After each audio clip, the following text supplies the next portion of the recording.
Hi, I'm Charles with Anycap. The story begins on an island where a group of hunters face off against several giant monster ants.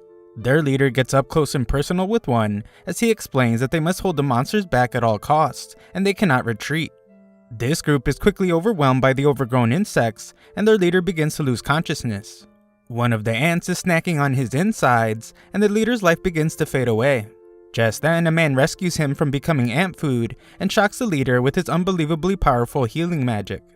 The leader screams as this man is about to be attacked as well, but he is quickly saved, and the man that saved him calls on his teammate to follow up his attack. This next teammate is an absolute beast as he smacks around the monsters. The first group realizes that they were just side characters all along, and they are amazed as it becomes very clear that these guys that came to rescue them are S-rank hunters. These guys finish off the red ants, but an even bigger albino ant appears. The attackers decide to engage the leader while leaving the wounded to the healer. These powerful warriors initiate the fight and use incredible teamwork to rip off the thing's face arms. The powerful S-rank warrior then uses one of these face arms to absolutely destroy the giant pigmentless ant. There is no time to celebrate though as the albino army arrives. It turns out that the giant powerful ant was just one of many, but these hunters fear nothing. The mage powers up his lightning, and the brute goes into roid rage mode, causing his giant muscles to destroy his clothes. Their fight can be seen from the city, where another man is glad that they were able to make it in time. This guy's name is Mr. Choi, and he is busy as the city seems to have a serious ant problem as well. He lights them up with some serious flames, leaving only the colorless ones. There's nothing to worry about though, as he has his team of exterminators to fight them. We then learn that over 10 years ago, portals that could connect to a different dimension suddenly appeared in the world. All types of monsters come from the portal, and only people with awakened special abilities stood a chance at fighting them. These people are called hunters. Based on their magical powers, hunters are classified by rank ranging from S, which is the highest, to E, the lowest. However, the problem these hunters face is that once their powers are awakened, their abilities can no longer be developed no matter how hard they try. 3 years pass from the day of the ant infestation, and we find ourselves in a city. A large group is preparing for a raid mission, and a guy named Kim welcomes some dude with a mullet and sweet-looking mutton chop sideburns. The two guys catch up and hope to make a lot of money if their mission is successful. Finally, our protagonist arrives, and we learn that his name is Jin Woo. Everyone recognizes him, and they all say hello. Mutton Chop's name is Parks. He hasn't been around for a while because he's been watching too many Anycap videos, so he wonders why everyone is greeting Jin Woo, and questions if that means he is really strong. Kim explains that Jin Woo is actually infamous for the exact opposite reason. He just joined the group recently, but has already been given the nickname, the weakest hunter of all of mankind. It's a pretty lazy nickname if you ask me, but it's not an exaggeration. Jin Woo was even injured in an E-rank dungeon and hospitalized.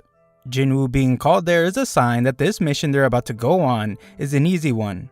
The guys try their best not to let Jin Woo hear their conversation, but Jin Woo heard it all, and he can't deny a single word of what they said. Just then, a girl named Joo-hee arrives, and she's upset to see that Jin Woo has been injured yet again. He was the only one injured during an E-rank mission, and the group didn't even have a healer, because they assumed the mission would be so easy that no one would get hurt.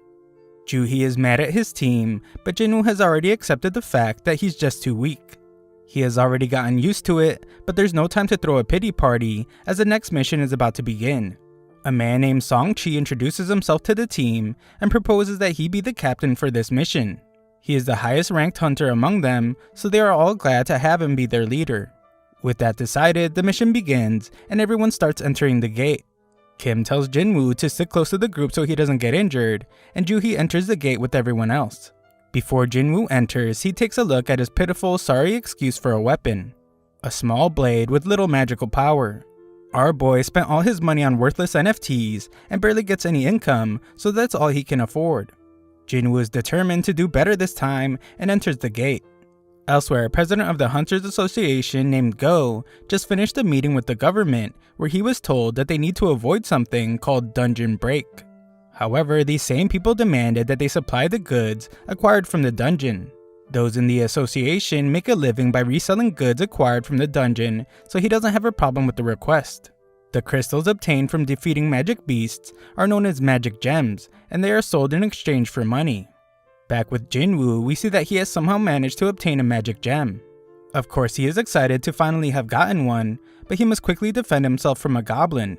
This thing is relentless, and Jinwoo's blade shatters to pieces when he attacks it.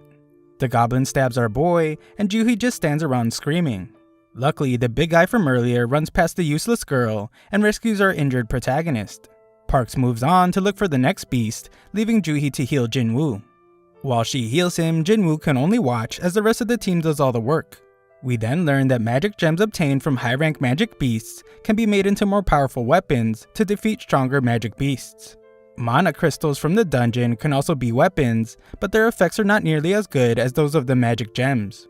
The government wants to use these items as a new type of energy. It's safer and more efficient than all the other types of power, and it even causes less pollution. It's the ideal green energy, and the government is desperately researching how to generate electricity from the gems and crystals. These items can only come from the dungeon, so that makes the hunters extremely valuable. Back in the dungeon, the team celebrates after defeating the dungeon boss. Jinwoo really must be the weakest to ever exist, as he took a ton of damage, and Juhi is still healing him. She wonders why he chose to become a hunter in the first place, since he's always getting injured, and he will surely meet his end one day. Jinwoo apologizes, but his words mean nothing, and she is just worried about him. Everyone gets their spoils from the battle, but there weren't many mana crystals, and they likely won't make much money. Jinwoo wonders if it's really over, and ends up being a bit disappointed to have only gotten a small E-rank gem. Doubt begins to creep in, and he determines that it's not enough to be risking his life over. Just then, one of the guys finds a deep cave, and they wonder if they have entered some kind of double dungeon. This does make sense since they have defeated the boss, but the dungeon isn't closing. Everyone gets excited, but Songchi explains that in these situations, they are to report their finding to the Hunters Association and follow their instructions. The guys complain though and point out that this would mean they would be giving up a chance at finding valuables in an unexplored area. They also point out that it's only a D-rank dungeon, so it shouldn't be so dangerous. Kim then guilts the captain by pointing out that Mullet Man's wife is pregnant with their second child, so they need more money than the stuff they already found will provide. Songchi is concerned about the unknown dangers of the unexplored area, so they take a vote. The vote ends up being tied, with the last one to vote being Jinwoo. Everyone then just waits around, as Jinwoo thinks about how dangerous a D-rank dungeon is for him. However, his father is missing, and he's the only one in his family that can make money. His sister has to go to college so she doesn't end up stupid like him, and his mother has some serious hospital bills. Jinwoo needs money in a bad way, so he votes that they go. Back in the city, some dude is told to place his hand on a black crystal.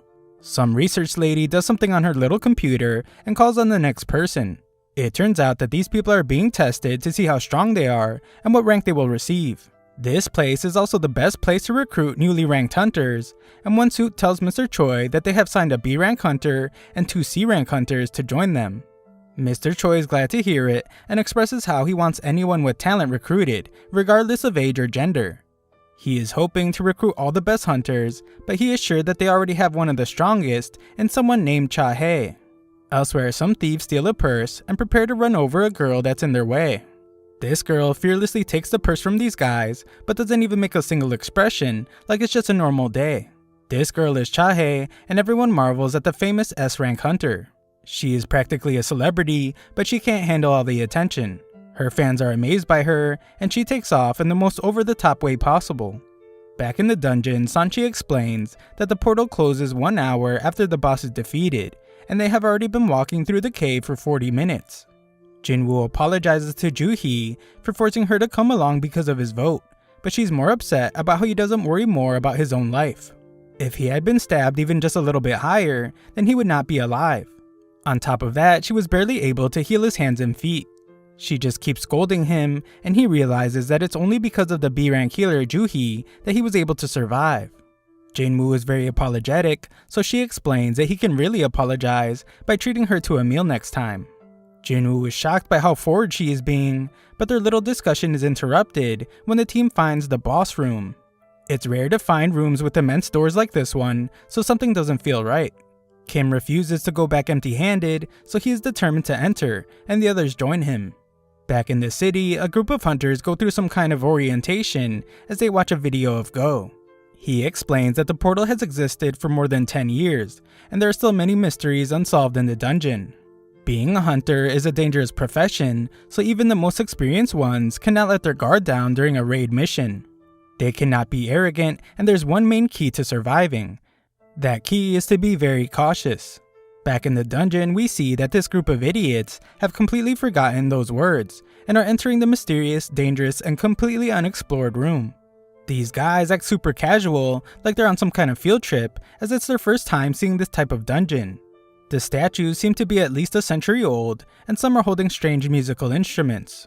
Jinwoo stares at the biggest one, and Juhee becomes uneasy with how eerily quiet it is in there. Everyone wonders where the boss is, and Songchi stares at what looks like a magic circle on the ground. His attention is called to a tablet with some ancient writing, and it has some commandments on it. It's all about worshipping some type of god, but Songchi is more concerned with something else. She is certain that she just saw the giant statue's eyes move, and it was looking right at them. Jinwoo thinks she's just losing her mind, but everyone is shocked when the door abruptly closes. One lady wonders if they are trapped, but some gym teacher looking guy shoves her out of the way. He knew going there was a mistake, and scolds them all for underestimating the dungeon. He tries to leave as he doesn't care about the treasures anymore, but the entire half of his body is instantly sliced off by one of the statues. Everyone is horrified, and they wonder if this statue is what they're supposed to be fighting. Jinwoo is the most shocked among them. The guy that just got wiped out in 1 second was a D-rank hunter. He was definitely stronger than an E-rank hunter like himself, so he knows that he has no chance against the statue. None of what's happening makes any sense to him, as this is supposed to be a D-rank dungeon. While everyone panics, Jinwoo comes to a terrifying realization. If that statue was able to move, then that might be true for the other statues. Jinwoo looks to the giant statue and is shocked when it looks right back at him. A look back into some of Jinwoo's history shows that he has been through many life and death situations. In his first mission, he was separated from his team and attacked. In another, he almost starved to death when trapped in a maze. He was also injured by an E-rank magic beast and hospitalized for weeks. Even the lowest ranked dungeons are life and death for him. Usually, hunters acquire gems, then use the money they get from them to buy stronger weapons. Those weapons are then used to defeat stronger beasts and get higher rewards. That isn't the case at all for Jinwoo though, as he has nothing more than a cheap little knife. If it ever gets damaged in a fight, then he has to fight barehanded. His clothes are worn down and his shoes have holes in them. He endures constant ridicule from others, and he does this dangerous job that doesn't even earn much. The only way he's able to survive is by looking for loopholes, and he does this by carefully observing everything around him. Back to the present, Jinwoo instantly senses the danger from the giant statue, but his warning to the others isn't fast enough. The giant unleashes a powerful beam from its eyes, causing massive destruction. The team is horrified and they can't believe what is happening. Juhee trembles in fear, and Jinwoo wonders how things ended up this way. They are trapped with no way out, and he's shocked to realize that he will be killed. Songchi instructs everyone to stay where they are, as the statue will surely attack again if they move.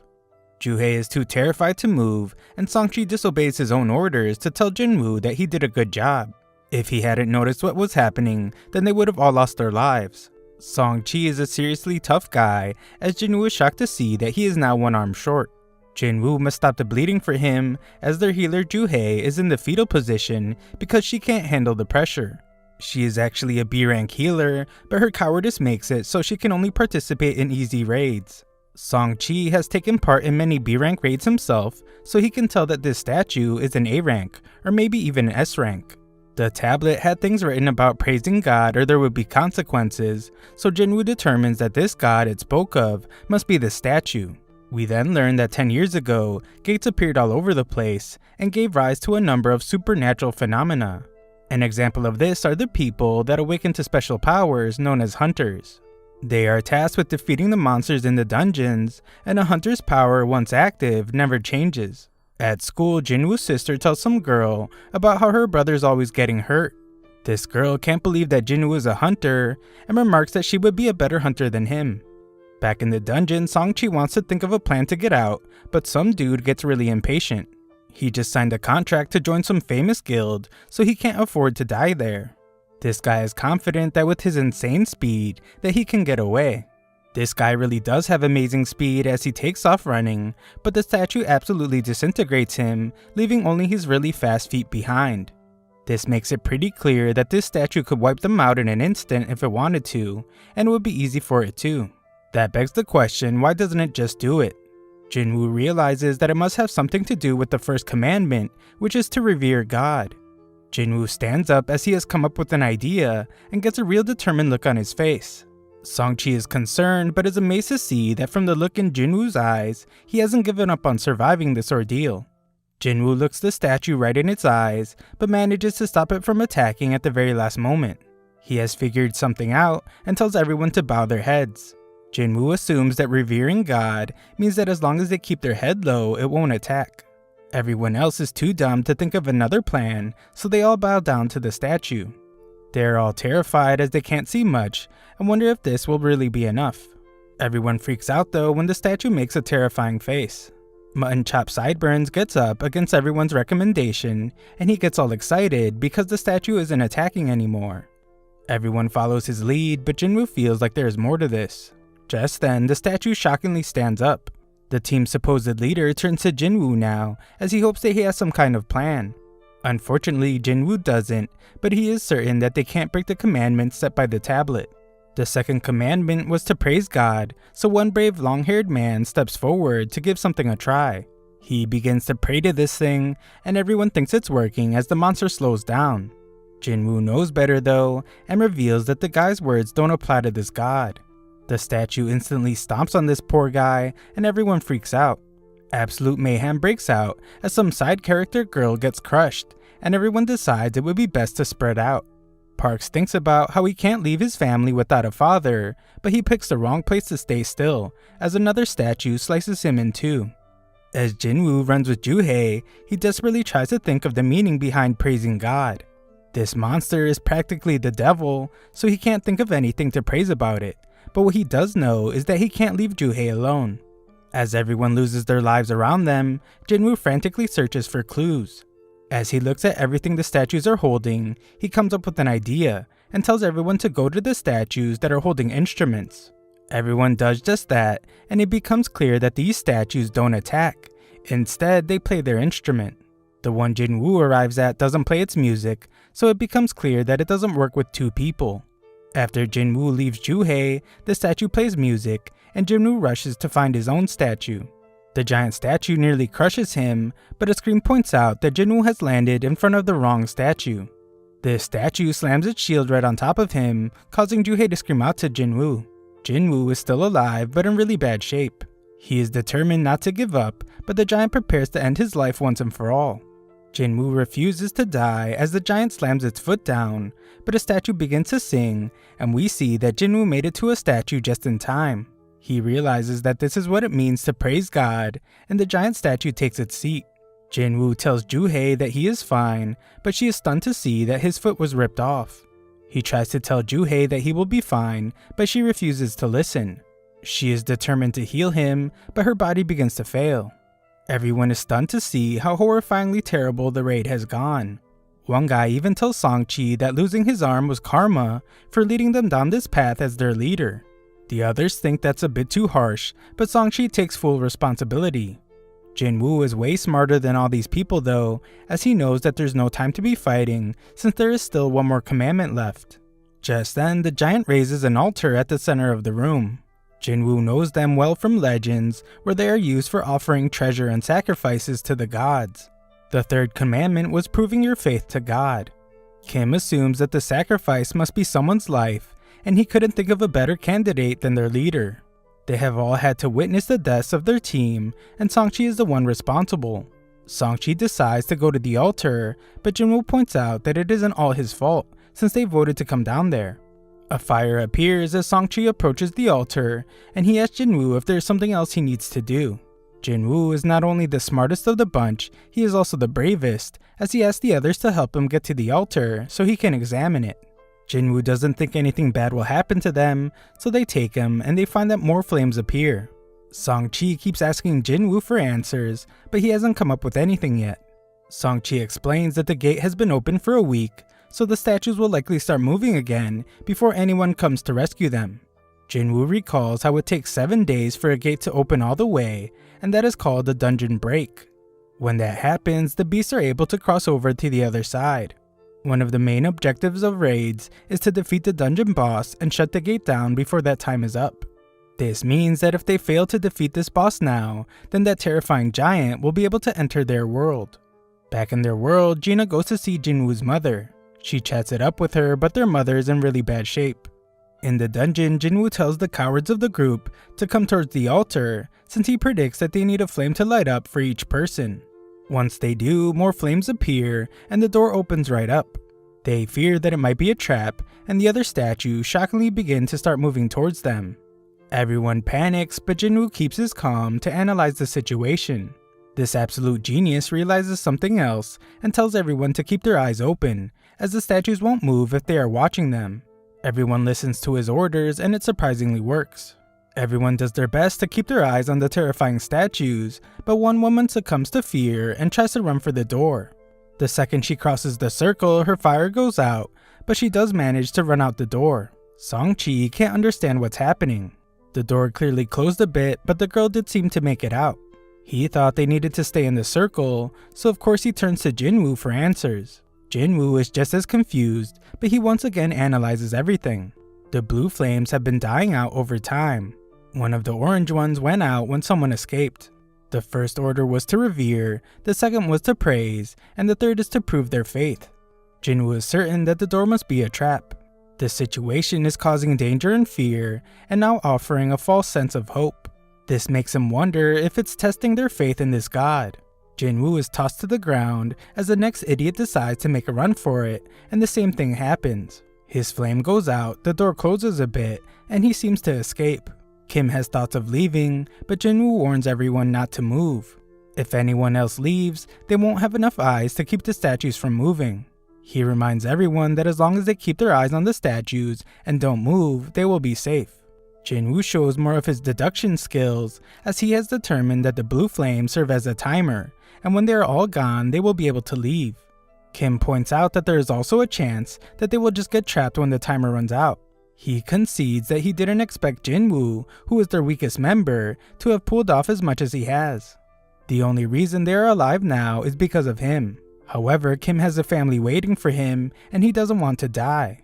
He just wants to make it home and can't risk Jinwoo being wrong. Kim apologizes and runs out the door.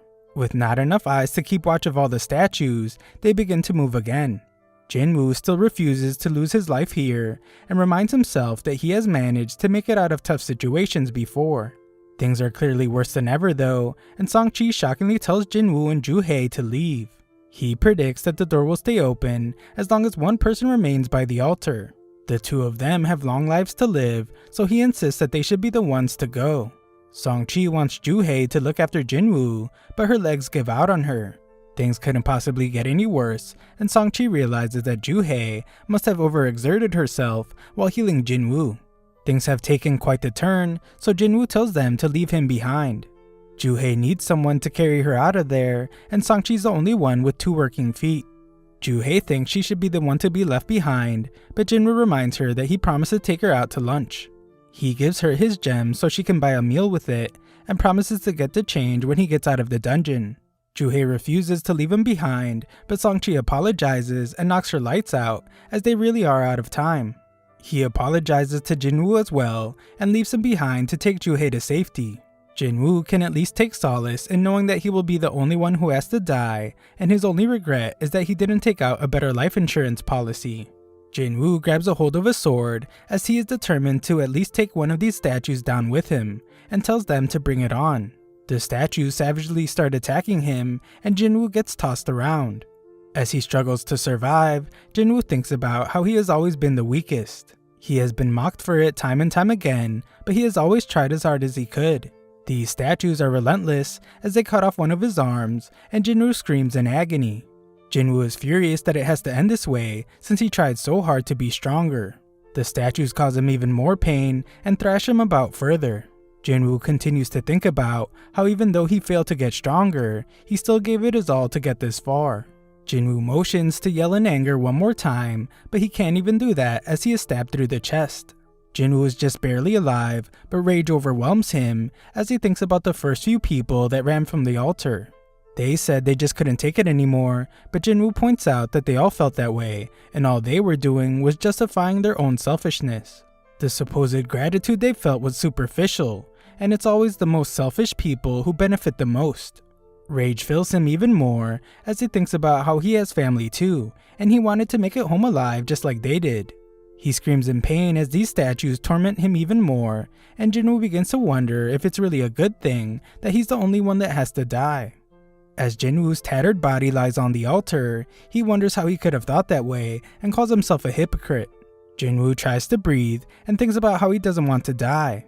The final attack comes crashing down on him, and Jinwoo wishes that he could just have one more chance. The final blue flame goes out, but a mysterious notification pops up, revealing that a secret quest called Courage of the Weak has been completed. The qualifications to be a player have been acquired, and it asks for it to be accepted. The player's heart will stop in a fraction of a second if not accepted, and the button saying yes is pressed. Just then, Jinwoo wakes up in a hospital and is shocked to find that he still has his arm. He remembers how he was dismembered and finds that he still has his leg as well. There is no sign from when he was stabbed in the chest, so he begins to wonder if it was all just a dream. Just then, a guy named Woo arrives, and he explains that he is the manager of the Hunters Association surveillance team. The purple spiky-haired guy is named Kong, but they don't explain why they are there.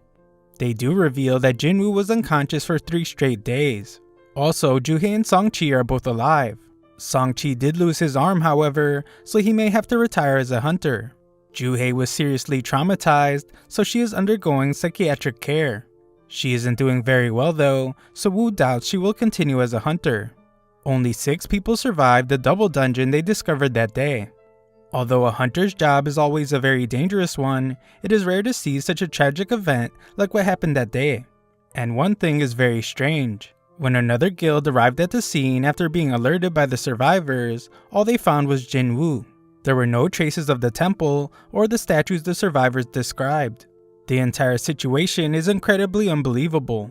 If it weren't for everyone's stories lining up perfectly, suspicion would be cast on the survivors. That isn't the case though, and Woo has a theory. He turns to Jinwoo and asks him if he has had a second awakening. Woo explains that a hunter's power is determined as soon as it is awakened, and it never changes from that point on. However, on extremely rare occasions, a hunter can go through a second awakening. This rare event lets them exceed their previous limits up to A or even S rank. Jinwoo gets real excited to hear this, and Woo reveals that he brought a manometer to test Jinwoo's power. Woo thinks about how if they really ran into an Instica level magic beast like the survivors said they did, then there's no way a low level hunter could survive. There wasn't a single trace of monsters left behind, so this must mean that a strong hunter was present. Woo determines that the most likely explanation is that Jinwoo underwent a second awakening. Jinwoo eagerly wants to hear the results of his mana test, but the results are not good. Woo explains that they have made a mistake and they leave.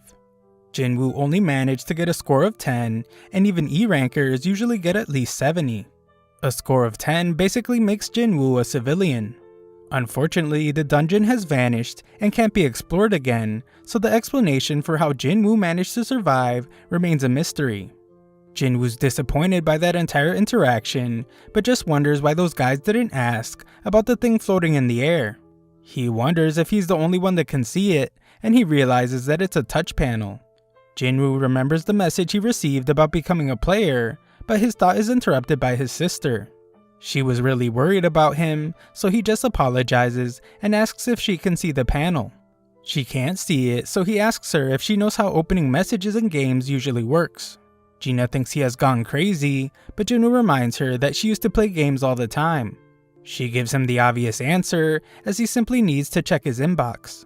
Just then, a notification reveals that Jinwoo has received a daily quest, which is strength training. After Gina leaves, our boy opens up a whole bunch of these panels. They reveal that the system is designed to assist the development of the player, and failure to comply with the system may result in a penalty. Rewards have also been delivered, but Jinwoo has no clue what any of this means. Jinwoo confirms his daily quest, and it reveals several goals to reach for doing push-ups, sit-ups, squats, and running. However, failure to complete the daily quest will result in a penalty. Jinwoo begins to wonder if it's a joke since he is in the hospital and doesn't have the energy for any of that.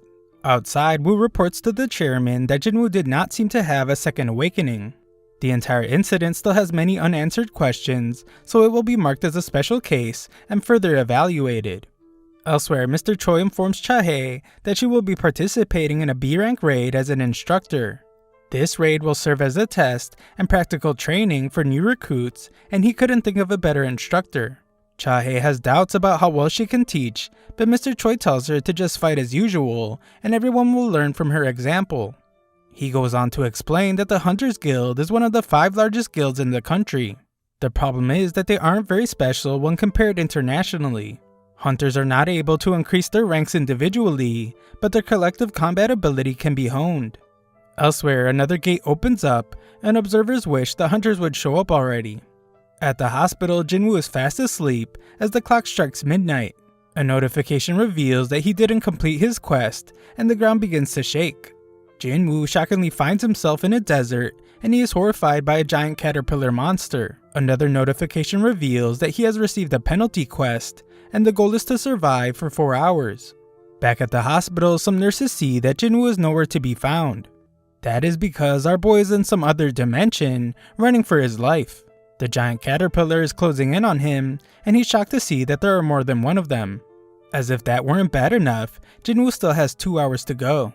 In the hospital, the nurses continue searching for him.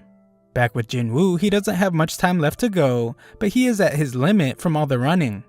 The caterpillar is just about to get him, but the time is up and Jinwoo finds himself back at the hospital. A notification reveals that he successfully completed the penalty quest, but Jinwoo just pukes and passes out. He receives another reward, but our boy is out cold. Sometime later, Jinwoo tells his sister that he is healing well, and he might be able to go home soon. For now though, he gets dressed in his best tracksuit and heads outside. Elsewhere, Joo-hae receives a request to join a raid as a D-rank gate has appeared. The other guilds are not available, but Joo-hae can't get herself to agree to go. However, Joo-hae gets some good news as she is told that Jinwoo has awakened from his coma. Joo-hae nervously goes to visit him, but some nurses point out that he's running again, just like he has been every day since waking up. Outside, Jinwoo thinks about how it's been 4 days since he regained consciousness, and he has learned a few things. First, he is not hallucinating the pop-up windows. Also, when he completes the daily quest, he gets 3 types of rewards. One is full recovery, which he uses now to get rid of his exhaustion from running. The next is ability points. He can distribute the points into whatever ability he chooses. For now, he adds some to strength, and the difference is very noticeable as he can literally tell that he has more strength now. Furthermore, he also has skill and inventory screens. Jinwoo takes a moment to think about how strange his life has just become and points out how similar it is to a game. Jinwoo didn't realize while he was messing with all his screens, but everyone around was just staring at him. Jinwoo's final daily quest reward is a random loot box. Today's random thing is a mysterious key. So far, he has only gotten useless stuff like pens and bandages, so this key is quite a surprise. A notification reveals that the key is for teleporting to an instance dungeon, and it gives a location. Jinwoo has no clue what an instance dungeon is, but based on what's been happening so far, he assumes that it will be an event to help him get stronger. In this world, gates opening is a common thing, so they even have a gate report on the news to keep track of all the recently opened gates. Jinwoo goes to see his mom and has a memory from when he found her unconscious. It was discovered that she has internal sleep disease, which is also known as final rest. It's a disease that came into existence with the appearance of the gates, and there are theories that it is caused by continual exposure to mana. The best modern medicine can do for those affected is life support. Jinwoo worked hard to save money and eventually qualified as a hunter. He informed Gina that he would be able to afford their mother's treatment soon, but she was worried about how dangerous it is to be a hunter. Jinwoo assured her that things would be okay from now on and told her to leave everything to him. However, it would soon become clear that Jinwoo was useless in battle, and he would never get a cut of any rewards because of it. Things are different now though, as Jinwoo works hard to train his body. He puts all his ability points into strength and shows his progress by showing an apple who's boss. Jinwoo is determined to get stronger and heads to the location from the key notification. Jinwoo is prepared with everything he needs and determines that he will simply run away if things get dangerous like they did during the raid. When Jinwoo pulls out his key, a keyhole appears out of nowhere. Jinwoo uses the key to unlock it, and some mysterious gate appears. After walking through it, a notification reveals that he has entered the Instance Dungeon. The exit is sealed off behind him, but normal people don't even notice it. It becomes clear that he is in some separate dimension, and Instance Dungeons are not like the regular kind. He assumes that it's more like a red gate, but he doesn't know much about them since he has never been in one. Jinwoo realizes that he won't be able to simply run like he planned, and another notification pops up. It reveals that the only way for him to exit the dungeon is by defeating the boss or by using a teleportation stone. Jinwoo thinks about how he couldn't even beat an E-rank beast before, but now he must clear an entire dungeon by himself. He wonders if he can really do it, but determines that he doesn't have a choice. As he makes his way through, Jinwoo quickly starts to lose confidence. This is for good reason, as a few goblins appear before him. Jinwoo gets a flashback from when he was stabbed, and these goblins attack him. These little monsters are relentless, and they attack wildly, but Jinwoo does well to evade and block them. Jinwoo is eventually overwhelmed, but he gets furious and pierces one of the goblins. Jinwoo gets more confident after defeating one, so he ends up destroying the two right after.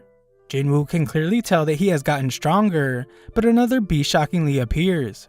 This thing instantly shatters his dagger, and Jinwoo is able to sense that this monster is way stronger than the goblins. As this thing stares our boy down, Jinwoo realizes that his legs won't move.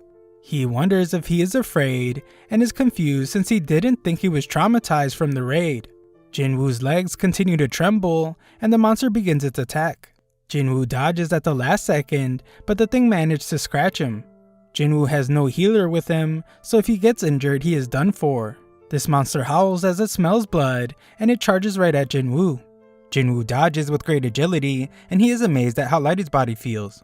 The monster goes in for another attack, but Jinwoo is done letting himself be intimidated. He refuses to just die, and unleashes a powerful punch. Jinwoo is stunned as he realizes just how much of a difference it made to increase his strength ability. It's clear that this monster is still stronger than him, but that doesn't stop Jinwoo from fighting for his life. His attacks aren't working though, so he must avoid its attack, and Jinwoo is at a loss about what he must do now. Jinwoo determines that he can't do this on his own, so he runs away because he has no party or healer. Jinwoo's bag only has water and food in it, so he wishes he had a weapon with magic power. Jinwoo gets a brilliant idea and opens his inventory to pull out a sword. At the very last moment, Jinwoo uses the sword to slice the monster in half. Jinwoo has no clue how the sword got in there, but he does remember Kim saying that he paid 3 million for it. It's the kind of weapon he could never afford, but this is an emergency, so he decides to put it to good use. Jinwoo's pain from the fight is beginning to fade away, but 2 more of these monsters appear. Jinwoo has a weapon now, so he isn't afraid, but he realizes that his sword is stuck. He frantically tries to get it out as the monsters approach him, and he just manages to do it at the last second. Jinwoo gets one of them, but the other shows him why they are called steel-fanged wolves. Jinwoo kicks this thing as he tells it that he just got his sword, and it needs to find something else to chew on. Destroying this monster just leaves the other one, but Jinwoo points out that these things aren't so bad compared to the giant statue. All Jinwoo has to do is posture, and the other wolf runs off scared. When he gets a break, Jinwoo realizes that he reached level 2, a change that never happened when he was just doing his daily quests. He determines that it's because this was real combat, and realizes that all his stats go up by 1 when he levels up. This means he gets 5 points total from real combat, when daily quests only give him 3. It's clear that fighting is more efficient. What he isn't sure of yet though, is how much of a difference 1 point makes. Jinwoo is certain that strength is the most important stat out of all of them. He has it at 32 now, and his body feels much lighter. Jinwoo speculates that the higher his base abilities grow, the more points he will gain. Jinwoo is more motivated than ever, as he realizes that he finally has a way to get stronger. He goes to check the beast for essence stones, but is surprised to see that he gets items instead. Using the same logic that are in games, Jinwoo assumes that this dungeon and magic beasts inside are different from those that are inside gates. He is then shocked to see that his system also has a shop, but his level is too low to buy anything. He can still sell stuff though, so he gets 20 gold from a tooth. Jinwoo isn't sure how much that's really worth, but remembers that he is in an E-rank dungeon, so it shouldn't be much. Jinwoo then thinks about what he must do now. He can't leave until he beats the boss, and he doesn't know where to find a teleportation stone. To make things worse, if he stays too long, he will run out of food. He is certain that he can't beat a boss right now, even if it's just E rank, and wonders if he should try leveling up first. Just then, Jinwoo is shocked as a whole pack of wolves appear. Jinwoo reminds himself not to be afraid, since he already knows what dying feels like. He charges right at the wolves this time and starts slicing them to pieces. Jinwoo promises not to go down easy, but he acknowledges that the wolves won't either. This guy gets a little crazy, as he would feel bad if the fight ended too quickly. Instead, he wants them to fight and make it intense. Jinwoo just wants to get stronger and will follow all the system's ridiculous rules if that's what it takes. Jinwoo slashes through all the monsters and notifications pop up everywhere as he does. When he is all done, a final notification reveals that Jinwoo has acquired the title Wolf Assassin. Outside, some citizens walk by a portal and they wish that the city would do something about it already. Inside the dungeon, Jinwoo is exhausted and he realizes that his sword won't last much longer. Just then, a notification explains the benefits of being a wolf assassin, as Jinwoo gets a 40% boost to all attributes when fighting animal-type monsters. On top of that, when he checks his inventory, he finds that he now has a bunch of fangs along with a cloak, but most surprisingly, a teleportation stone. Jinwoo considers using it to leave, but hesitates since he may never get the chance to get stronger this easily ever again. He has no way to know what will happen to this dungeon when he leaves, and it might even vanish. It could be like a limited time event like in a game, and it might disappear without a trace. Faced with this tough decision, Jinwoo decides to just move forward. Outside, Juhei receives a call from the Hunters Association and is told that there was a dungeon break at a nearby gate. There is a shortage of healers, so they need her help, and Juhei feels guilty because it's the gate that she declined to help with earlier. She thinks about how hard Jinwoo worked and decides to help this time. As Jinwoo fights back in the dungeon, he realizes that the higher his level rose, the easier it became to defeat monsters. Also, the color of the text describing them changed. White seems to mean that they are relatively weak. Orange means they're equally strong with him, and red means that they are really strong. The wolves that were red at first are now white, so this means Jinwoo has already become much stronger. However, Jinwoo is certain that there's one monster down a staircase that he cannot fight against at his current level. Jinwoo's perception ability is higher now, so he can feel that something terrifying is down there. The monster down there is so powerful that it's giving him goosebumps. Jinwoo's sword is nearing its end, but he doesn't think he can level up any further in this area. His entire goal is to get stronger, so Jinwoo decides to just go down the stairs. When he reaches the bottom, something attacks him with so much speed that he barely has time to react. Jinwoo's sword is now broken in half, and a giant serpent appears before him. Jinwoo is shocked since even after all the leveling up he did, this monster's name is still orange to him. It's pretty clear that this snake is the boss, and there is no way his sword could penetrate its armored scales. He is sure that fighting without a weapon would be a death sentence for him, so Jinwoo uses his sword when the snake attacks. This giant snake really knows how to throw its weight into its attacks, so Jinwoo will have to find a way around its defenses. This thing's armor is way too thick, however, so all Jinwoo can do is run. The snake uses its tail like a whip, and Jinwoo knows that he is a goner if it lands a clean hit on him, so he does his best to block it. He takes some serious damage, but this creature is relentless. Jinwoo gets tossed around like a rag doll, and even ends up having an entire train launched at him. Jinwoo thought that he had gotten a bit stronger, but it is clearly not enough. The train nearly crushed him, and Jinwoo begins to question something. How much stronger does he have to get before it makes up for a life spent being a laughingstock? A look back shows when Jinwoo was told about how he was being called the weakest hunter of all mankind. Songchi was the one who told him, and he encouraged Jinwoo to prove them wrong. As the snake overwhelms him with its immense power, tossing him into a whole other area, Jinwoo realizes something. He was given that nickname because he was weak, and the same goes for why he was mocked. Jinwoo takes another look back and thinks about how those that have overwhelming strength go into every situation with an advantage. As for the powerless, there is nothing they can do around the strong, besides quiver in fear and stand around hopelessly. Those that are weak get looked down upon. A person can be knowledgeable, creative, and considerate, but when faced with strength, none of it will save them. Jinwoo determines that kindness won't save him, so he must become strong. Using this new determination, Jinwoo jumps onto the snake. The ferocious monster throws him off, but Jinwoo once again vows to get stronger, and his body begins to glow. Jinwoo dodges the snake once more to strike it with his sword, but he is more determined now. Jinwoo compares how he feels now to the terror he felt back at the raid, and proclaims that this will be easier than that day.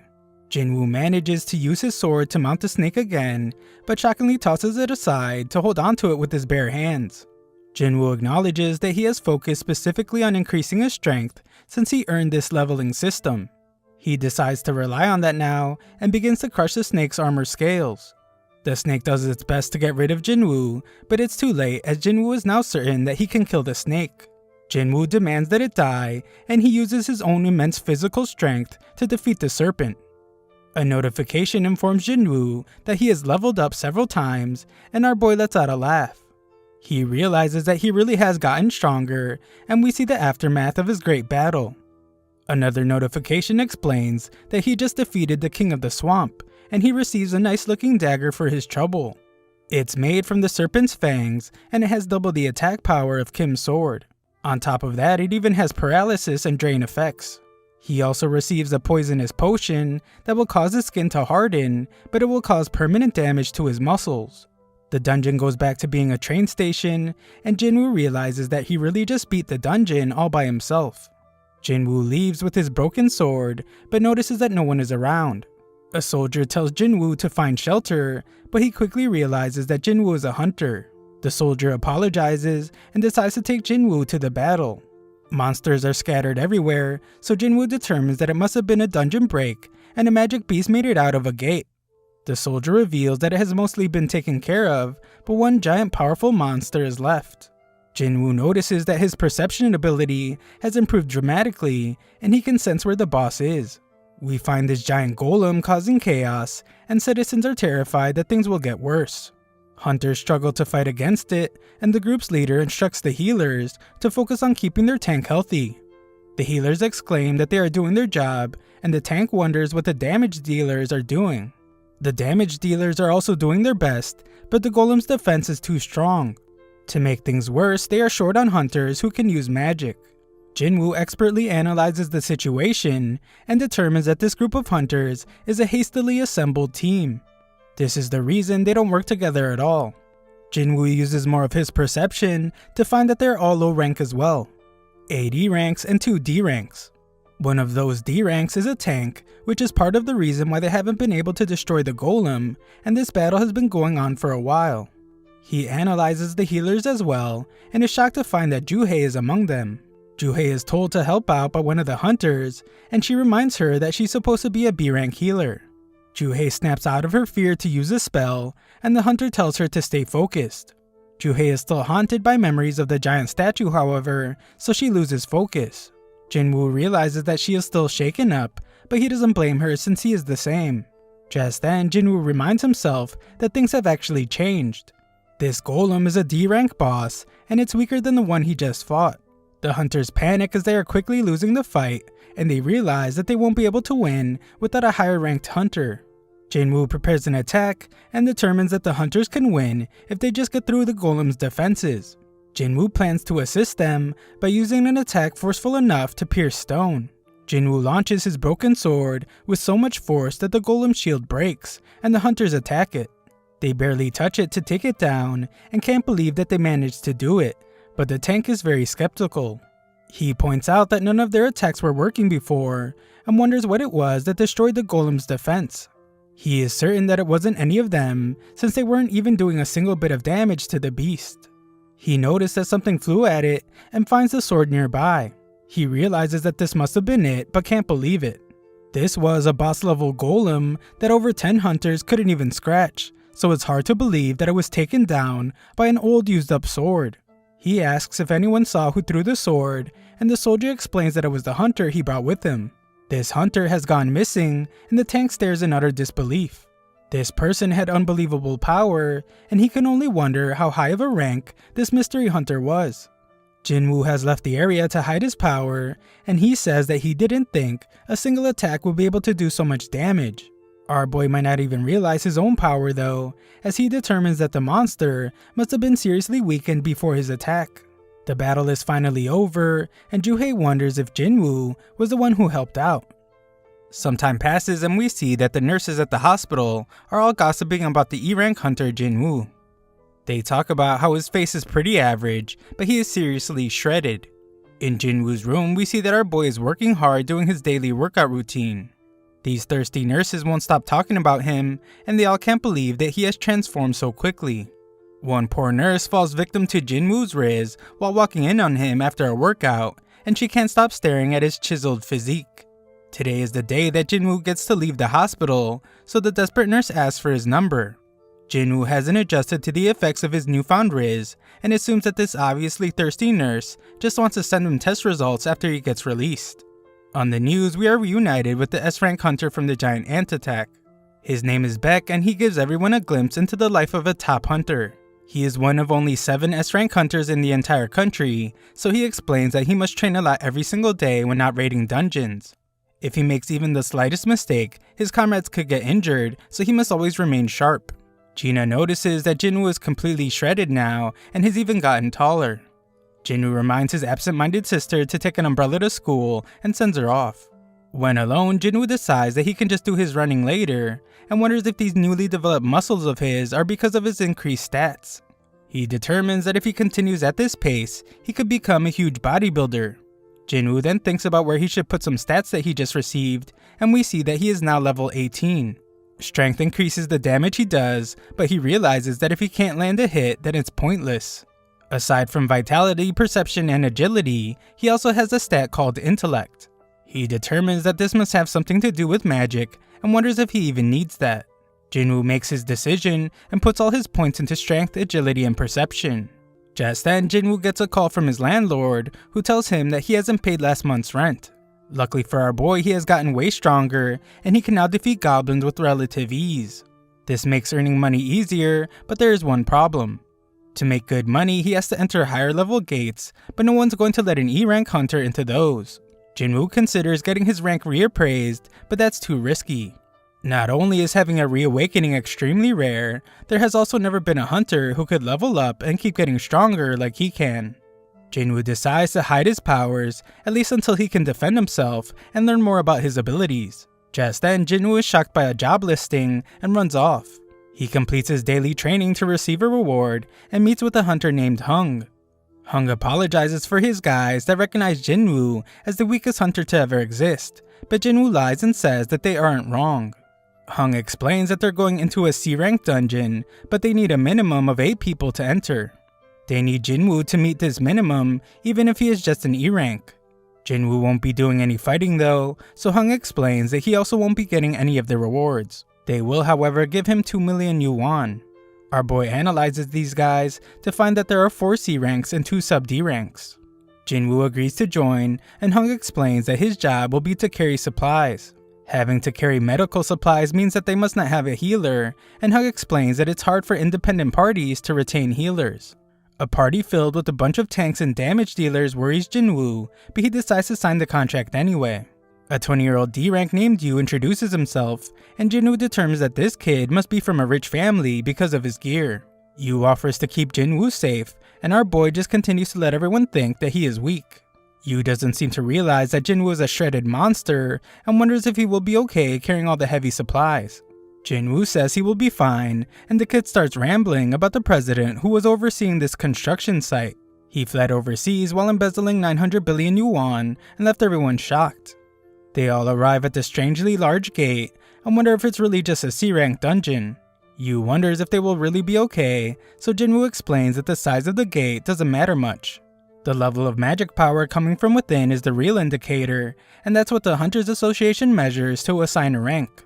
Anything higher than a B rank is handled by bigger guilds, so this C rank one shouldn't be too difficult. Jinwoo knows all this because he has been a hunter for a while, but he thinks about how he has never actually tackled a C rank dungeon before. They enter the gate and use the light to see, but are shocked to find that there are no magical beasts inside. Most dungeons are covered in glowstones, but this one is pitch black. This darkness reminds Jinwoo of the temple entrance, and he informs Yu about all types of stones. There are essence stones that hunters recover from magic beasts, mana stones that can be mined from dungeons, and glowstones that light up the caves. Jinwoo then silences the talkative kid and reveals that there are magic beasts in this dungeon, they just haven't shown themselves yet. Our genius protagonist thinks about the monsters that lurk in large numbers in the darkness and are attracted to light. He realizes that they must be insect-type monsters and announces it to everyone. Everyone then panics as they realize that they're inside an ant's nest and they can hear the monsters approaching. Jinwoo declares that the beasts are above them, so everyone begins attacking. Hong uses his taunt skill to take most of the aggro, and Jinwoo marvels at their C-rank leader. Yu wants to jump in, but their mage stops him as he has something cooked up. His countdown ends and the mage unleashes a powerful blast. Jinwoo once again analyzes the situation and can tell that these hunters have good teamwork. As for Yu, his gear makes up for his lack of skill. They all seem to be doing well, but Jinwoo can't shake the feeling that something isn't right. He easily destroys one of these ants in secret, and the fight ends soon after. Hong declares their victory, and everyone takes their share of loot except for Jinwoo. Hong does admit that Jinwoo saved them a lot of trouble by detecting the ants, and Jinwoo explains that he just used his instincts. It is brought to Hong's attention that many of the ants seem to have been attacked by something that wasn't using a sword or magic. Hong thinks it may have been some other magic beast, but that would mean that there is something stronger in this dungeon than these ants. Several of the ants look like they were torn to pieces, so Hong wonders what could be big enough to prey on these ants. Yu explains that his father bought him a bunch of gear for his first raid, and Jinwoo is glad to hear that. He isn't sure why just yet, but he tells Yu that they need to be very careful. Elsewhere, some dude working out is startled by a loud sound of destruction. He is told to calm down, however, as it's not something out of the ordinary. It's just their guildmaster doing his training, and we see that it's Beck. This dude is crazy strong, so the kid is shocked to see that he blew through a giant stone with just one strike. Beck is totally unfazed and explains that it wasn't even good enough for a warm-up. In the dungeon, Yu again worries about Jinwoo carrying everything. Jinwoo points out that he doesn't mind, since getting paid not to fight is a good deal. Jinwoo, however, thinks to himself and wonders if it might actually be too good of a deal. Jinwoo does some more deducing and thinks about how this group is a battle-tested party without a healer. On top of that, they needed extra members to fill the party minimum quota. The group becomes concerned since they have covered a ton of distance in the dungeon, but they haven't encountered a single healthy beast. The dungeon boss is surely still alive, however, since the gate would have closed if it wasn't. They find a bunch of webs and determine that the boss's chamber must be through the tunnel.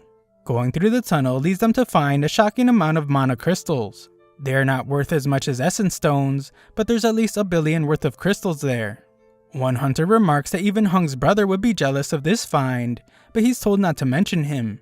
Hong has some kind of hidden motive as he thinks about how his brother can't always be the right one.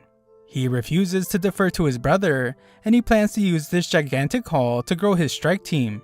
Yu takes a look at Jinwoo's contract since he is good with legal stuff and finds something. He points out to Hong that the contract only states that Jinwoo doesn't get a share of the battle drops. Mana crystals aren't battle drops, so this means they must split their findings 8 ways instead of 7. Hong happily agrees, but points out that the dungeon boss is nearby. Defeating the boss will close the gate, so they will have to mine and haul the mana crystals out before fighting the spider boss. Luckily, the spider is asleep, but Hong yells at one of the hunters for not bringing the transport equipment. Hong tells Yu and Jinwoo to stay put while they go get it, and assures them that the spider won't wake up unless something bothers it. Hong points out how they are both new to C-rank dungeons, and tells them to just trust his decision. He also needs to discuss some stuff with his team, so he decides that they will take a break as well. When they leave, Jinwoo analyzes the situation again. He thinks that it's strange that they didn't have any regulars to call up to help them meet their quota. At a far enough distance, we see just how evil Hong is, as he tells one of his men to seal off the boss chamber. He does, and Yu realizes that they were betrayed. This is exactly what Jinwoo was worried about, and he remembers how Song-Chi warned him that there are some real crooks in their line of work. Raiding dungeons is pretty dangerous, and accidents happen frequently. This creates an environment where crimes could be committed, and they would never come to light. There are no security cameras in dungeons, so as long as there are no survivors, there will never be any evidence. Yu is furious that these guys would sacrifice them just for some mana crystals, and he begins to regret mentioning the contract. Jinwoo knows better though, since they were all ready to kill them at any moment if they made the wrong move. Their biggest concern now is the boss that just woke up, and Yu tells Jinwoo to stay back. Jinwoo sees an exit, but he determines that Hong already knows about it. The spider is definitely awake now, and Jinwoo thinks about how the C-rank beast is on a whole different level. Jinwoo quickly comes to his senses though, and takes that back. He takes the lead by telling Yu to stand back as he plans to fight this thing. Jinwoo then summons his weapon and declares that he will beat it. When Hung's group leaves the dungeon, the mage wonders why they didn't just kill the two newbies themselves. Hung explains that they couldn't risk waking up the spider since they wouldn't be able to harvest the mana crystals with it awake. He assures him that this plan will work though, since some guy with no experience and the weakest hunter to ever exist have no chance at surviving against the spider. The plan is to wait for the spider to eat them and fall asleep again. They won't be able to blast their way in since it will wake the spider, but Hung knows about the small path above the cave. The worst case scenario is that the spider doesn't fall asleep after eating the newbies. If their group isn't able to retrieve the mana crystals, then they will at least take Yu's equipment, which is worth hundreds of millions. Hung and the mage both agree that they wouldn't be able to fight the spider themselves, and Hung points out that it should not be underestimated. It's an incredibly dangerous boss, and it's only a matter of time before the newbies are killed. Inside the dungeon, Yu tries to convince Jinwoo not to fight the boss, since only a B-rank hunter would be able to beat a C-rank dungeon boss alone. Even an elite level C-rank wouldn't be able to do it, so Yu thinks they should try to find a way out instead. Jinwoo thinks about how he is right. Even though Jinwoo has had a second awakening and leveled up, he still considers himself very weak. The Venom and Golem bosses were both D ranks, so this spider is worlds apart from them. Jinwoo can't really understand why, but he doesn't feel any pressure right now. He realizes that he must have just become strong enough to no longer fear C-rank bosses. He is level 18 and declares that he has a chance of defeating it. After attacking the snake, Jinwoo declares that the real hunt begins now. Elsewhere, President of the Hunters Association named Go is exhausted from attending a ton of meetings. His driver offers to spar against him to help him feel better, and Go accepts as he can't refuse when a young person seeks his guidance. Back in the dungeon, Jinwoo finds that the spider skin is incredibly strong. Its attacks are surprisingly powerful, and if Jinwoo gets hit even once, he will surely die. Yu watches Jinwoo's movements closely, and instantly realizes that this is not the way an E-rank hunter moves. He wonders who Jinwoo really is, and questions if he is a false ranker. There are very few hunters who can control their magic power well enough to deliberately get a lower ranking. The ones who do this are called false rankers, and they are usually psychopaths who take pleasure in killing. Yu regrets coming to the dungeon, and Jinwoo determines that he can't deal any damage to the spider's tough hide. Jinwoo's fatigue is increasing rapidly, so he needs to end the fight soon. His dagger has paralysis and drain abilities, so he determines that they will be his key to victory. Jinwoo must use them on the spider's weak spot, but he's shocked when the spider reveals that it has an acid attack. Jinwoo has to close the distance, so he decides to use a new skill called Dash. He uses it to land an attack on the spider's face, but his dagger's debuffs get cancelled out. Jinwoo is never one to give up, so he decides to strike it as many times as he can. Jinwoo pushes himself to keep going faster and faster, but his fatigue causes him to get struck by the spider. Jinwoo is about to get crushed, but he remembers that he still has a reward left for completing his daily quest, so he uses the reward that allows him to fully recover. Yu yells in terror as he thinks Jinwoo has been killed, but our boy is on the move again.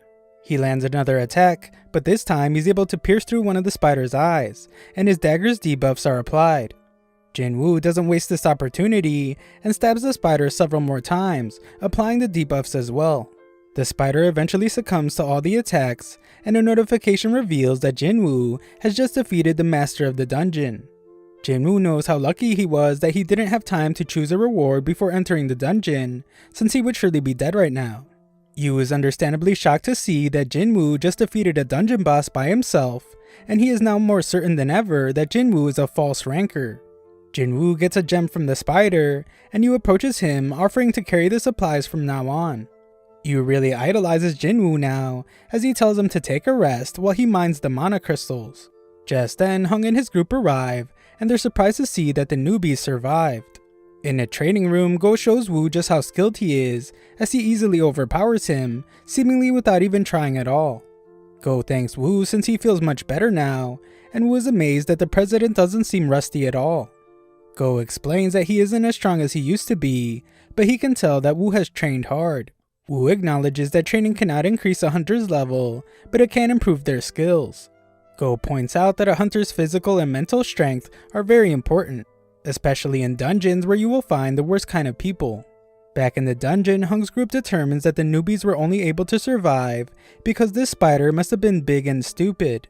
They mock the spider for losing to low-level hunters, and Hung explains that he has already decided on what their next move is. He reveals to Yu that he knows he comes from a wealthy family, but Yu doesn't see why that matters. Hung then tells him that he will only give him one chance and instructs Yu to kill Jinwoo. Hung explains that they usually kill the people they use to fill their party so they can keep all the spoils themselves. However, he will spare Yu if he agrees to become their accomplice. If he refuses though, they will just kill them both. Hung thinks about how Yu might be dangerous because his gear might have special powers that made him strong enough to defeat the spider. He would rather not find out, so he wants to pin him against the weak Jinwoo. Hung is glad when Yu makes his way towards Jinwoo, but is then shocked when Yu ends up taking Jinwoo's side. This evil group decides to just end their lives, and Hung wonders if the newbies ever had to kill any humans before. Just then, Jinwoo receives an urgent quest, and it shockingly requires that he beat the 6 enemies before him. The group decides to kill the one they think is the weaker of the two, so the mage attacks Jinwoo. Yu is worried about his new friend, and terrified when he sees the condition Jinwoo is in. Elsewhere, a member of the group Cha-Hae was instructed to teach, talks about how amazing she is. They struggled with an A-rank beast, but she defeated it in a flash. These girls are glad to be in 2 of the top guilds, since there are plenty of unsavory rumors about other squads.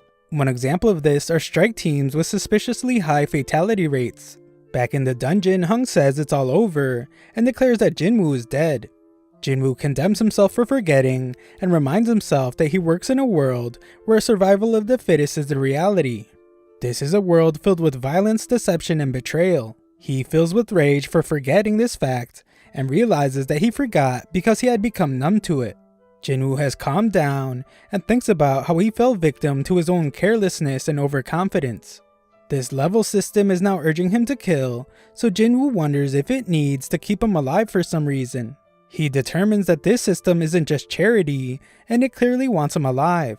That isn't all though, as it seems to also want him to be strong.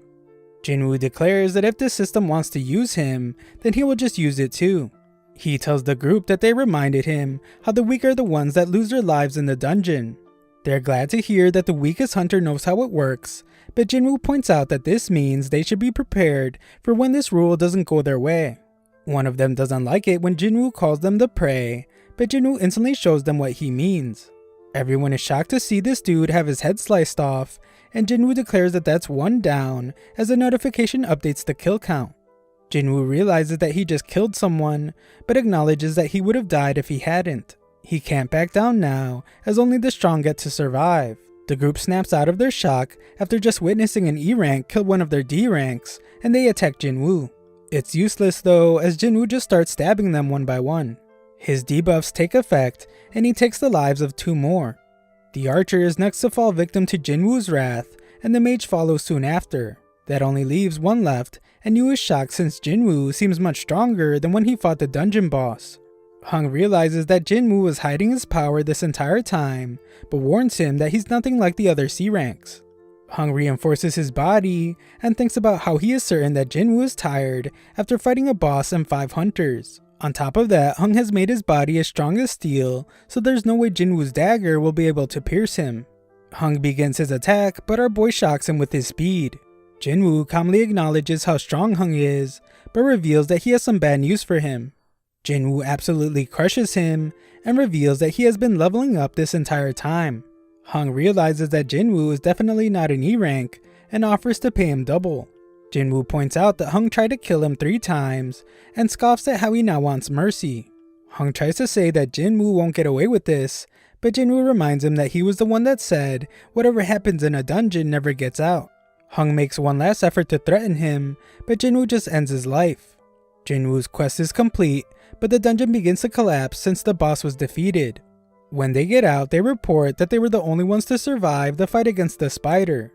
The official is suspicious since they were the lowest level members, but she gets distracted by Yu's gear.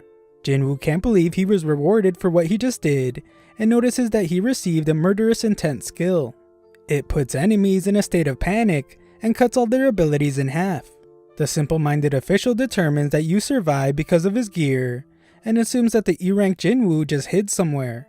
Yu praises Jinwoo on a job well done, and it begins to rain. Yu wonders if something is wrong, but the very calm Jinwoo explains that he's just glad that he gave his sister an umbrella. Elsewhere, Woo is told about the incident where 6 hunters died and only 2 level hunters survived. It's pretty common for hunters to flee dungeons when they are outmatched, but he is surprised to hear that the surviving hunters defeated the dungeon boss before they left. Woo interrupts this guy before he can explain further, but he is then shocked when he is told that one of the survivors was Jinwoo. Woo sees that this involves the infamous Hung, which makes it clear why this report was brought to him. Jinwoo returns home and informs his sister that he will be able to take care of their mother's hospital bills for a while. Gina assumes that he received a big payday from his last raid, but she points out how he doesn't seem injured at all. She concludes that he must have had a strong team and they made it easy to defeat the bad guys. Jinwoo concedes that it really was easy. Not just how much stronger he was than them, but when it came time to end their lives, he didn't hesitate at all. The old him would have looked for a way to escape, but the new Jinwoo was angry at them for thinking that they even had a chance against him. He wonders if leveling up has made him more bold, but reminds himself that they were humans, not dungeon monsters. Gina snaps him out of it, and he reminds himself why he's getting stronger. It's so he can stay alive and support his family, so he would do what he did in that dungeon again if he had to. Just then, a harmful substance is detected in his body, and he realizes that it's what he's drinking. Jinwoo continues drinking, but he realizes that he isn't getting drunk at all. Just then, a notification reveals a reward he received from the double dungeon. It disables toxic and abnormal conditions and gives him improved regenerative abilities. He was too busy to check his rewards from that day, but it explains why he regrew his arm. Later, Jinwoo meets with Yu, who thanks him for saving his life. Jinwoo doesn't think this kid owes him anything though, since Yu hasn't told anyone about what really happened in that dungeon. Yu reveals that he's putting together a strike team, but Jinwoo rejects him before he can even ask him to join. Yu just needs him for 19 raids and begs Jinwoo to hear him out. Yu wants to become a guild master, but this requires that he have at least 20 raids worth of experience. Yu's father wants to make a guild for his construction company, and Yu wants to help in any way he can. Dungeons are incredibly dangerous, but the treasures they hold make them worth the risk. It's not just the mana crystals and essence stones, everything in a dungeon has value. Jinwoo acknowledges that having hunters raid dungeons for a company is a good business model. Yu's father wants an S-rank hunter as guild master, but this surprises Jinwoo since there are only 7 S-rank hunters in the entire country. To make things worse, the only S-rank not already affiliated with the guild is Min, and he has retired. This must mean that Yu's father plans to take an S-rank from another guild, but Jin warns against that since he will just be making enemies of the guild he takes them from. Yu takes a different approach to convince Jinwoo and points out that he will need help with raids, especially if he wants to do them while hiding his power. This works out perfectly for Yu since it would be more convincing to his father if Yu succeeded while being teamed up with a low-rank hunter like Jinwoo is pretending to be. Yu shows Jinwoo the building they were planning to use as the guild headquarters and explains that it's worth 30 billion yuan. This is an incredible amount of money, and it's what Yu is offering to give Jinwoo in exchange for helping complete 19 raids. Jinwoo would have jumped at this opportunity in the past, but things have changed since he became the only person that can level up. Jinwoo is certain that he can reach S rank by the way things are going, or perhaps even higher.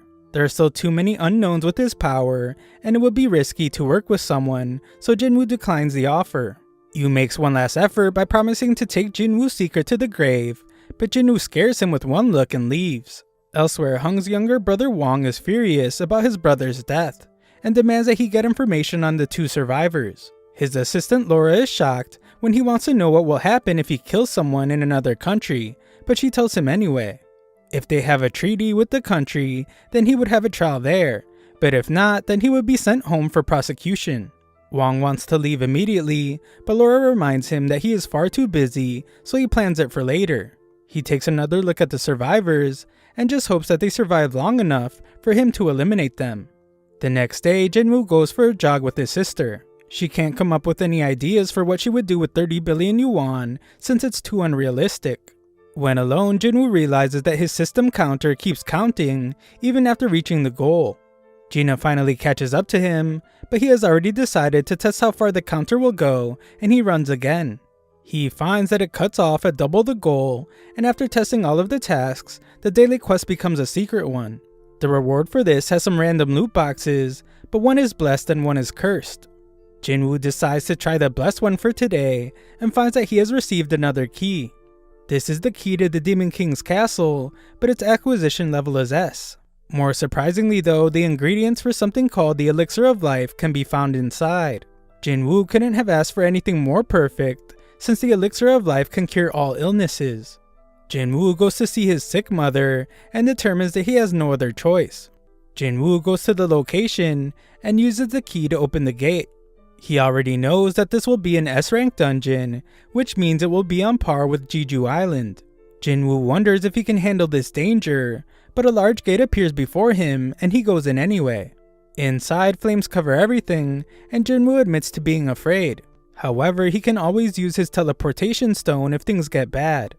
Just then, a giant monster appears before him. Jinwoo has already decided that he needs to get stronger, and vows not to die in the dungeon.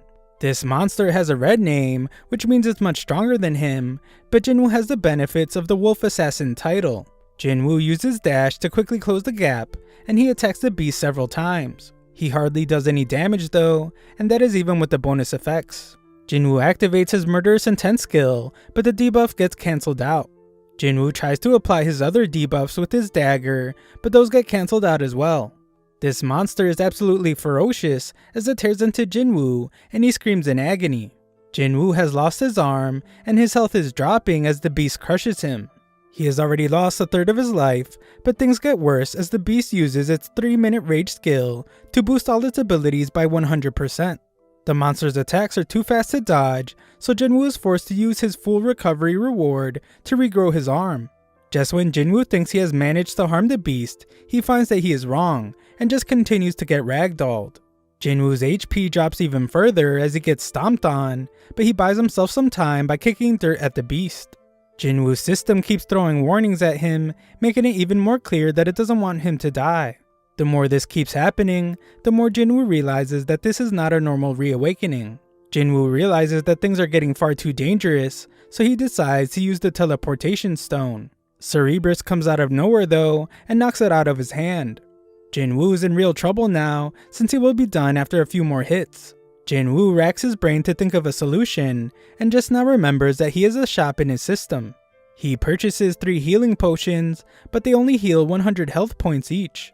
The poison Jinwoo received from fighting the snake pops up in front of him, and he decides that he has no other choice but to try it. Jinwoo drinks the poison, so the system detects it as a harmful substance and detoxifies it. This is a complete success, as Jinwoo's muscles aren't damaged, and he now takes 20% less physical damage. Cerebrus shows itself again and lands a devastating attack on Jinwoo. Jinwoo proclaims that he can still move though, and we see that the 3-minute timer on the monster's rage skill is over. The effects wear off, so the damage Jinwoo did to its eye finally begins to hurt the beast. Jinwoo takes advantage by landing several attacks, and he seems to finally be doing damage. The beast nearly eats him alive, but Jinwoo just manages to stop it. He goes airborne, and the powerful monster once again slams him into the ground. Jinwoo finds himself in a terrible spot once again, as he has nearly lost all his health, and Cerebrus is crushing him between his teeth. Jinwoo still finds the strength inside himself to fight back, and stabs the beast several times, even as it thrashes him around. Jinwoo keeps attacking, and uses all his strength on one final attack. This proves to be the final blow, as Cerebrus comes crashing down, and a notification reveals that Jinwoo has just defeated Hell's Gatekeeper. Jinwoo levels up several times, and his wounds are healed. Eliminating the Gatekeeper gives Jinwoo the key to the demon's castle. Jinwoo assumes that it is what Cerebrus was protecting, but he is then surprised by a mysterious notification. It's the formula for the Elixir of Life, and it requires 3 ingredients that can be found in the castle. His fight against Cerebrus has helped him gauge his current strength, so Jinwoo realizes something. If he were to go into the demon's castle now, he would surely die. Jinwoo concludes that he can't do it now, but he promises to return soon. Afterwards, Jinwoo goes to visit his mother and wonders if he will really be able to cure his mother's eternal sleep disease. He doesn't have any of the 3 ingredients needed to make the Elixir of Life, but at least he knows where they are. However, trying to enter the castle at his current level would only lead to his death. That is why he must level up and become stronger. To help with this, Jinwoo decides to go with Yu on the 19 C-rank raids he described earlier. Jinwoo only has one condition, but Yu is shocked when Jinwoo explains that the two of them must do the raids alone. It would just be the two of them, but Yu points out that C-rank gates require that at least 8 team members enter. Jinwoo wants them to take Hung's strategy, so they will hire enough hunters to meet the quota. Yu is hesitant to agree, since it could be risky. Jinwoo points out that just the two of them defeating 19 raids would be incredibly impressive, and Yu's entire goal is to impress his father. Yu emphatically agrees, and declares that he will take care of everything. Elsewhere, Chahae does some exercise by running around in circles, and takes a moment to replenish her body's vital fluids with some water. She tells the person stalking her to come out of hiding, so some guy named Yoon introduces himself. Elsewhere, Yu's father tells Yu that things have changed dramatically since the gates appeared 10 years ago. The world's infrastructure can't even operate anymore without the resources from the dungeons. Hunters are the only ones capable of retrieving these vital resources, so they are vital as well and are overseen by the Hunters Association. The association is responsible for a lot of things, including managing the gates, but they are not the ones that benefit the most. The vast majority of the vital resources from the dungeons are collected by the guilds, so they have become extremely wealthy. The Hunters Guild, White Tiger Guild, Reaper Guild, Fame Guild, and the Knights Guild are the 5 largest guilds in the country. They have a monopoly on all dungeon-related profits, but Yu's father does not plan to allow that to continue. The establishment of their own guild is crucial to accomplishing his goal. Yu thinks about how risky it would be to hire an unknown S-rank to be partner with his brother, but that could be fixed if his father chose him as the guild leader instead. At a park, Jinwoo does some running of his own, and he notices that any extra exercise he does is no longer counted. That cursed loot box he was offered before is no longer available. Jinwoo pulls out the normal loot box in the hopes that he will find something valuable, but he is disappointed when it only gives him a bingo card. Some time passes as Jinwoo continues training, but he realizes that the 3 points he is getting don't really change much anymore since he is a higher level. Yu still has a lot to prepare before they can enter the C-rank dungeons, but Jinwoo realizes something. If he can enter the penalty zone again, then he might be able to fight the centipede he encountered before. Jinwoo realizes that the fight might be harder than he thinks, and there's no guarantee that he will be able to get experience points from it. Just then, Jinwoo receives a notification for him to join a D-rank mission. It's from the Hunters Association though, so this means he won't be able to fight alone. At some dojo, Songchi finishes up teaching some kid a lesson. The kid wishes he would have fought Songchi at his best, but Songchi points out that he can't change the fact that he only has one arm now. Songchi gets a notification to join a raid, but the kid wonders why he doesn't just retire already. Songchi has some pretty terrible memories and is missing a pretty important part of his body, so the kid apologizes for making him feel bad. Songchi explains that his best years are behind him, but he would like to spend his remaining years contributing to society. Elsewhere, we find a kid playing while her cowardly father Kim watches her. He receives the notification as well and determines that he now has his next raid. His wife reminds him that he barely survived his last raid, and she would like for him to consider doing something else. Kim reminds her that their kid will be starting school soon, so they need the money. He assures her that everything will be fine though, since the Hunters Association doesn't send low-ranked hunters into dangerous missions. The last time was the only exception, so this whole family says how much they love each other. Elsewhere, Beck is furious about having to do a pointless interview. He gets even more upset when Mr. Choi tries to flatter him, but he calms down when Choi points out that he was the most suitable person for the job. The reason why Choi called him to his office was to inform him that Yujin Construction is starting their own guild. Beck already knows all this, so he demands that Choi tell him what he's really there for. In Juhei's room, her mother tells her to give up on being a hunter. Juhei is a B-rank hunter, but her mother still thinks she will just get in everyone's way. She wants Juhei to just come home, but this enrages Juhei, and she declares that her mother needs to stop trying to run her life. Juhei declares that she can make her own decisions, and she proves it by hanging up on her. Juhei agrees that she might be getting in the way, but she would still like to try and get better. Just then, we see that she also received a notification about the D-rank raid. Back at the office, Chahae passes by Beck, and she tells Choi that she was approached by a scout. He was from Yujin Construction, and they want her to join them as their guildmaster. She of course declined the offer, but she is curious about what he spoke to Beck about. Beck is hanging out at a bar, and he thinks back to the conversation. Jeju Island has been sealed off since the failed raid, and people are trying to forget about the terror it represents. Mr. Choi is fawned over as the weapon of humanity, but he can never forget about Jeju Island or what happened there. He plans to clear the island in the near future, and in order to do so, he needs Beck and the others on the same page. They need to get stronger, gather allies, and sway public opinion. That is why he arranged the interview and had Chae start training new hunters. Choi reminds Beck that he left something on that island as well, and Beck has a memory of losing his old friends. In some dark place, a guy pleads for people to be eliminated. At Jinwoo's house, Gina is surprised by how busy Jinwoo has been.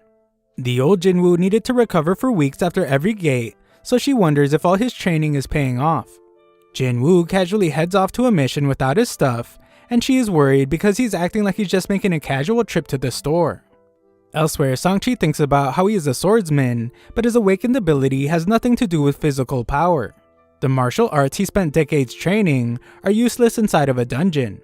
His magic-focused powers make his sword useless against magical beasts. Just then, he runs into Jinwoo, and he points out how different he looks.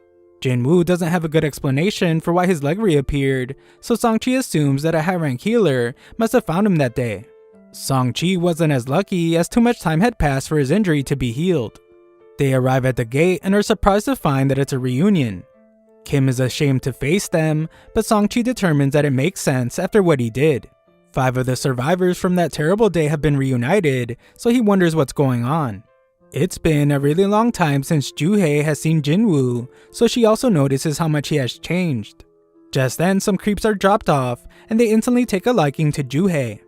Kong is there as well though, and he tells the guys to quiet down. It is explained to our group that they will be joined by prisoner substitute hunters. They are hunter convicts, and they will be participating to reduce their sentences. Sangchi can't believe that they're supposed to fight alongside criminals, but the woman assures them that they won't be a problem. They are short-staffed and they have no other choice. Just in case though, Kong will be going with them. He is a B rank, so if things go bad, then he will be able to handle the 3 C rank criminals with ease. Jinwoo recommends that Juhei sit this one out, but she refuses to let him go without her. The criminals are set free, and even they wonder if this is really a good idea. Kong tells them to shut up again, and reminds them about what will happen if they act out. Kong introduces himself to the others, and assures them that he will handle the criminals. Jinwoo allows Sangchi to take the lead in the raid, and he is grateful. Sangchi takes full responsibility for failing that day, and credits Jinwoo for being the only reason that the 6 of them survived. He thanks Jinwoo on behalf of all the survivors, but Jinwoo doesn't need it. Kim doesn't object to Sangchi leading them, and Kong stares at Jinwoo for some reason. Everyone prepares to enter the gate, and Sangchi declares the start of the raid. Inside the dungeon, the prisoners are actually doing a good job wiping out some goblins. Sangchi wonders who the real beasts are, and demonstrates his own power. The group of goblins is eventually wiped out, and Sangchi is impressed by how much stronger Jinwoo has gotten. Even Juhei points out how Jinwoo hasn't gotten hurt yet, and she hopes that no one ends up needing her to heal them. Sangchi is still amazed, as even Jinwoo's aura is different. Kong has them move forward, but they find a split in the path. The dungeon has been much easier than they expected, so they determine that it should be fine to split up. They will be taking on a bit more risk, but they will be able to clear the dungeon faster. Jinwoo is able to sense that the dungeon boss is down the path on the left, but he doesn't tell anyone. He hasn't been leveling up much from the weak goblins, so Jinwoo requests that his group go down the left path. They split up, but Kong oddly stares at Jinwoo. Kim's group member is the other coward, and Kim decides that they will have to apologize to Jinwoo for abandoning him on the first raid. They are sure that he won't accept their apology, but Kim determines that he must try if he wants to continue being a hunter. Down the other path, the prisoners easily wipe out another group of goblins. Kong strangely asks if they will be able to do the same against humans, and they point out that it would make no difference. A look into the past shows that Kong was told that some guy's daughter was assaulted by 3 men. His daughter took her own life afterwards, but this guy was furious since the 3 guys would be set free from prison in just a few years. To make things worse, they are hunters, and hunters are allowed to participate in raids to reduce their sentences. This is incredibly unfair since his daughter will never get to come home. The man brought 3 million yuan and offered to give it to Kong if he eliminates the 3 prisoners. Kong is absolutely crazy as he now tells the prisoners what he will tell the inspectors when he leaves the dungeon without them. He will say that the prisoners were eliminated by a pack of 100 goblins. Kim continues down his path, but he is shocked to find that it attaches to Kong's path, and he finds Kong massacring the prisoners. Kong tells the prisoner that he was told to make them suffer, but he is interrupted by Kim. The cold-blooded Kong eliminates the last prisoner and decides that he will have to change his plans as he makes his way towards Kim. Jinwoo thinks about how Kong saw him at the hospital, and he just hopes that he doesn't remember him. Just then they hear screaming, and they rush to find the dead prisoners. Kang has been eliminated as well, and Jinwoo is shocked when he sees Kim in bad shape. Ju-hei heals him, but Song-chi can tell that this was not the work of a magical beast. The weapon used was too sharp, and whoever used it avoided finishing him off multiple times. Kim has given up on surviving, but Jinwoo reminds him that he has a family. Jinwoo demands that he stay alive, otherwise he won't be able to keep blaming him.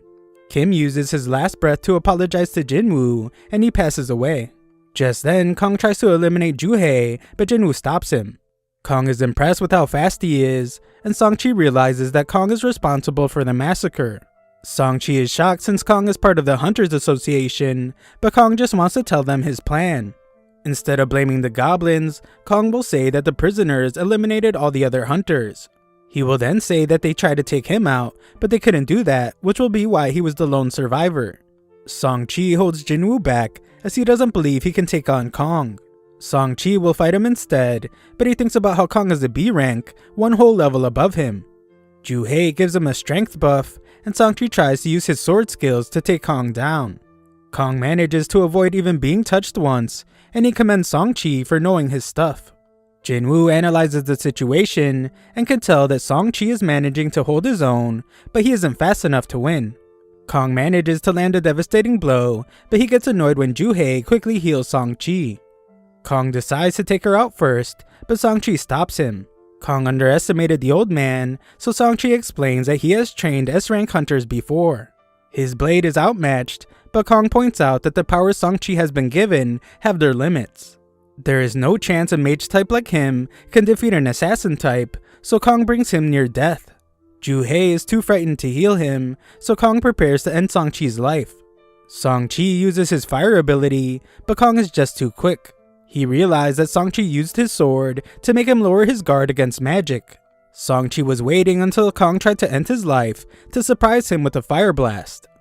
Kong saw right through his plan though, and Song-chi will now pay with his life.